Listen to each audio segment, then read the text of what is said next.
Hey guys, welcome back to another how-to video guide. In this video I'm going to show you how to set up Tripwire with also recording for it. First thing you want to do on your system is right click and go main menu. You get a little window prompt to sign in, just put in your system's details.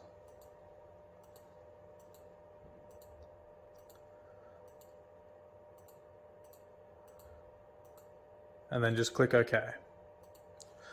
Once you're in the main menu, you want to locate AI. It should be at the top middle. All you're going to do is hover over and just left click. Once you're in here, you're going to see a couple of options on the left hand side. AI search and parameters, and then little sub options in between. What we want to do is select parameters. We'll get a drop down tab. In here we want to select smart plan as the first subsection. Then in here we'll get channel and couple of options. This will have to be done on each camera individually. So if you're trying to set up multiple cameras with Tripwire, you have to do this step for multiple cameras. So in this case, we're going to select channel and go to channel 2, which is what our camera's on, and then enable the light bulb, which is IVS. That will turn blue. Once that's enabled, we're just going to click apply at the bottom right hand corner to save it. And then you'll go to your next camera and do the same thing. Once that is done, you'll select IVS on the left hand side.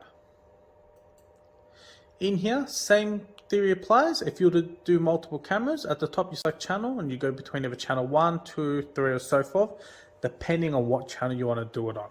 So in this case, we're going to go with channel 2. We're going to select channel 2. In here at the moment, we have no rules or anything.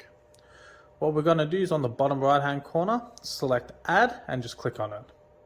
In here, we'll add in our new rule. It will be enabled by default. We'll have a rule name, the rule type, which is Tripwire, and draw. At the moment, we're going to worry about draw and trigger. So in here, we're going to select the draw and click on the pencil icon. In here, we'll now have the view of the camera and a couple of options on this left-hand side. You've got the name of the rule and the direction. Now, the direction represents what way you have to trigger the line to set off the tripwire. So by default, it's here set to both. So we're going to just do a simple line.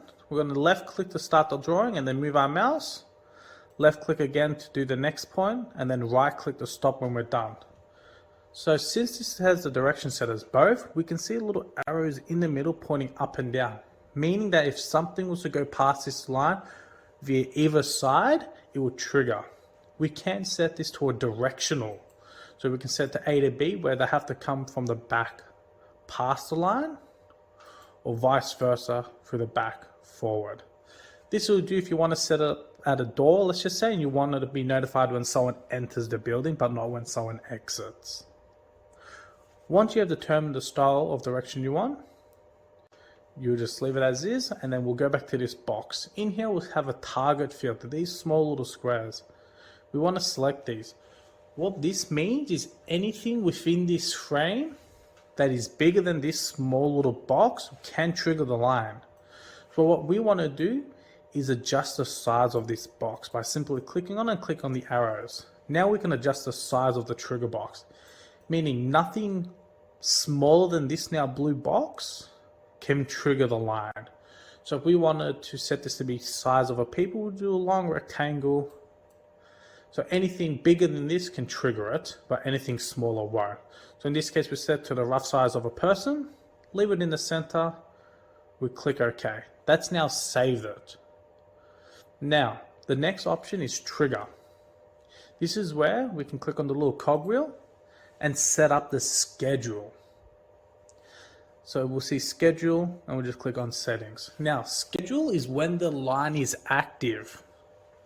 By default, it's set to 24/7 active. So in this case, we wanted this line to not be active during work hours. We can select one of the days. So let's select Monday.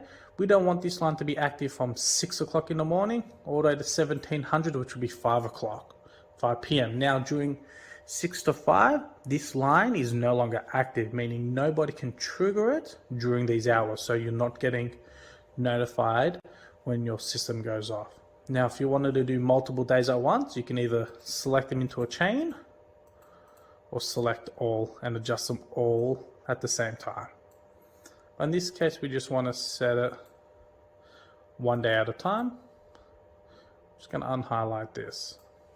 Now this is set Monday to not be active during 6 to 7. We're just going to click OK, click apply to save those settings, and click back and then click apply again at the bottom to do a general overall save on the entire system. Now if you were to go back to the live view, you'll see on this camera a virtual line. So this line is now active. If somebody was to pass it, it will trigger. Now what we want to do is set up recording for it. We're going to go back into the main menu and then go to storage at the bottom. In storage, we want to select schedule on the left hand side and then record at the top. In here, same thing applies. You have to set this up on each camera individually, or you can do a generic profile for all. So in this case, since we did it on camera 2, we want to select D2 for camera 2. By default, it's set to general 24/7 recording. What we want to do, click on this little cogwheel, which will open up this new table where we can then select the first period, untick 24/7 recording, which is general, and in this case, select intelligence, since this AI is an intelligent feature. Once we have that selected, at the bottom we can select copy to, select all, click OK, and now this will set all days on recording for the intelligent feature, which is AI, and just click apply. Alright guys, thank you for watching this how-to video. Hope to see you on the next video.